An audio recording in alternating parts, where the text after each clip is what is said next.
নমস্কার বন্ধুরা, ফেরারি মনে একটি নতুন এপিসোডে আপনাদের সকলকে স্বাগত। আমাদের এবারে গন্তব্য ছিল ইটাচুনা রাজবাড়ি। কলকাতা শহর থেকে ঢিলছোড়া দূরত্বে এই রাজবাড়িটি অবস্থিত। হুগলি জেলার একদম শেষ প্রান্তে এবং বর্ধমান জেলার ঠিক শুরুতে এই রাজবাড়িটি অবস্থিত। যারা ভাবছেন যে একদিনের ছুটি কাটানোর জন্য কলকাতার কাছাকাছি কোথায় যাওয়া যায়, তাদের জন্য ইটাচুনা রাজবাড়ি একদম পারফেক্ট ডেস্টিনেশন। কলকাতা থেকে সড়ক পথে গেলে খুব বেশি 1.5 ঘন্টা সময় লাগতে পারে। অপরদিকে ট্রেনে গেলে হাওড়া থেকে বর্ধমানগামী যে কোনো ট্রেনে আপনারা যেতে পারেন। স্টেশন থেকে টোটো পাওয়া যায়। 1766 খ্রিস্টাব্দ থেকে কুণ্ডু পরিবার দ্বারা এই বাড়িটি রক্ষণাবেক্ষণ করা হচ্ছিল। বর্তমানে এটিকে হেরিটেজ প্রপার্টি হিসেবে ঘোষণা করা হয়েছে এবং ওয়েস্ট বেঙ্গল গভর্নমেন্ট এটিকে টেক কেয়ার করছেন। এখানে এলে আপনি দেখতে পাবেন ঘরগুলো খুব সুন্দর করে নামকরণ করা হয়েছে। কোনোটি গিন্নিমা, বড় পিসি, বড় বৌদি। আমরা কিন্তু ছিলাম এই গিন্নিমাতেই। হোটেলের বুকিং এবং রুম ট্যারিফ আমি ডেসক্রিপশন বক্সে দিয়ে দিচ্ছি, আপনারা চাইলে যোগাযোগ করতে পারেন। প্রসঙ্গত বলে রাখি, এখানে কিন্তু বাইরে কোনো খাবার অ্যালাউ করা হয় না। এদের নিজস্ব ফুড সার্ভিস রয়েছে। বুকিং করার সময় যেটি আপনাকে শেয়ার করে দেওয়া হবে এবং সেখান থেকে আপনাকেই বেছে নিতে হবে আপনি কি খেতে চাইছেন।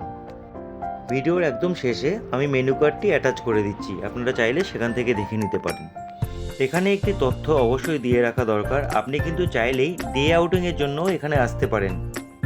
কিন্তু সেক্ষেত্রে আপনি শুধু বিষ্ণু মণ্ডপ পর্যন্তই দর্শন করতে পারবেন, অন্দরমহলে বা খাবারের কোনো ব্যবস্থা আপনার জন্য থাকবে না।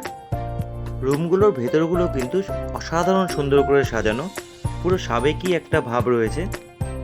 ফার্নিচারগুলো কিন্তু সবই কাঠের, যদিও রুমের ভেতরে এসি, টিভি এবং গিজারের ব্যবস্থা রয়েছে। এখানে আসবার জন্য আদর্শ সময় কিন্তু হতে পারে দুর্গাপুজো, কারণ গুপ্তিপাড়া জমিদার বাড়ি দুর্গাপুজো কিন্তু এখান থেকে একটু দূরেই হয়।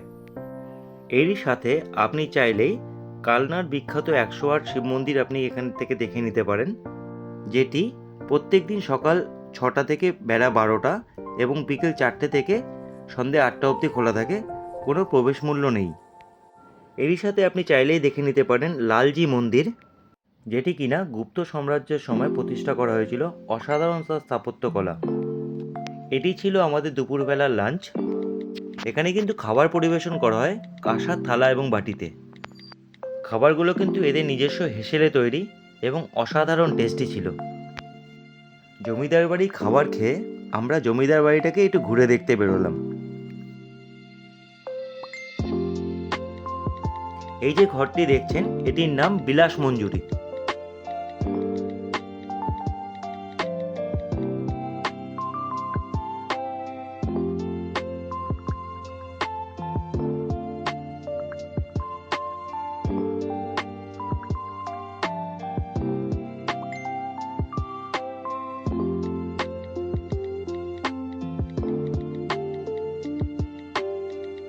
জমিদার বাড়িতে এসে জমিদারের মতো সেজে জমিদারি দাবা খেলার সুযোগটা কিন্তু হাতছাড়া করলাম না। সব সেরে হাতে কিন্তু একটু সময় রাখবেন সন্ধ্যাবেলা এখানে বিষ্ণু মণ্ডপের আরতিটা দেখার জন্য। বিকেলবেলা আপনি চাইলেই কিন্তু বেরিয়ে আসতে পারেন নিকটবর্তী গুপ্তিপাড়া জমিদার বাড়ি থেকে। জমিদার বাড়ি ঢোকার মুখে দেখতে পাবেন এই সুন্দর শিব মন্দিরটা। এই জোড়া শিব মন্দির টপকে কিন্তু আমাদের ঢুকতে হবে জমিদার বাড়িতে। একান্ত পারিবারিক পুজো হলেও এখানে কিন্তু বাইরের লোকেদের মায়ের দর্শন করতে দেন।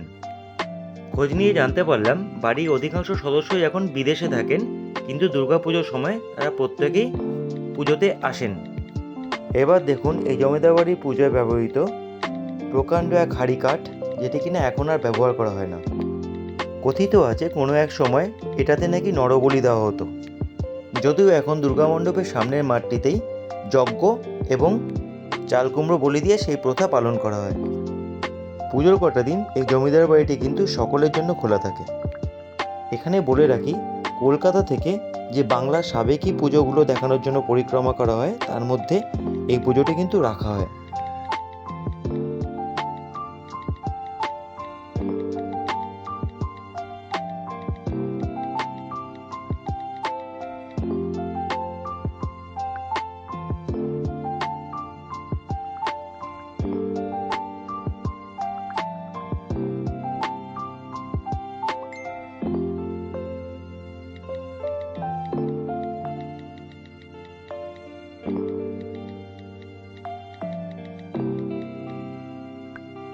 সূর্যাস্তের ঠিক আগে রাজবাড়ির ছাদের হাওয়াটা কিন্তু আপনার মন পাগল করে দেবে। এখানে কিন্তু বহু বাংলা চলচ্চিত্রের শুটিং হয়েছে। এই রাজবাড়ির সন্ধ্যারতিটি কিন্তু আপনার বহুদিন মনে গেঁথে থাকবে। এই সময় বহু বাইরের লোকও এই সন্ধ্যারতিটি দেখতে আসেন। রাতের খাবার কিন্তু এরা আপনাকে রাত্রি 9:30টার মধ্যে দিয়ে দেবে। রাতের খাবার পরিবেশনের পর আপনি কিন্তু কোনো ধরনের রুম সার্ভিস পাবেন না, তাই চেষ্টা করবেন আপনার জল বা প্রয়োজনীয় কিছু থাকলে সেটা আগে থেকে কালেক্ট করে রাখতে। পরের দিন ভোরবেলা ব্রেকফাস্ট ছেড়ে আমরা বেরিয়ে পড়লাম বাড়ির উদ্দেশ্যে। এটি কিন্তু কমপ্লিমেন্টারি। 1766 সালে স্থাপিত হওয়া এই রাজবাড়িটির সৌন্দর্য কিন্তু আপনাকে এখনও মুগ্ধ করবে।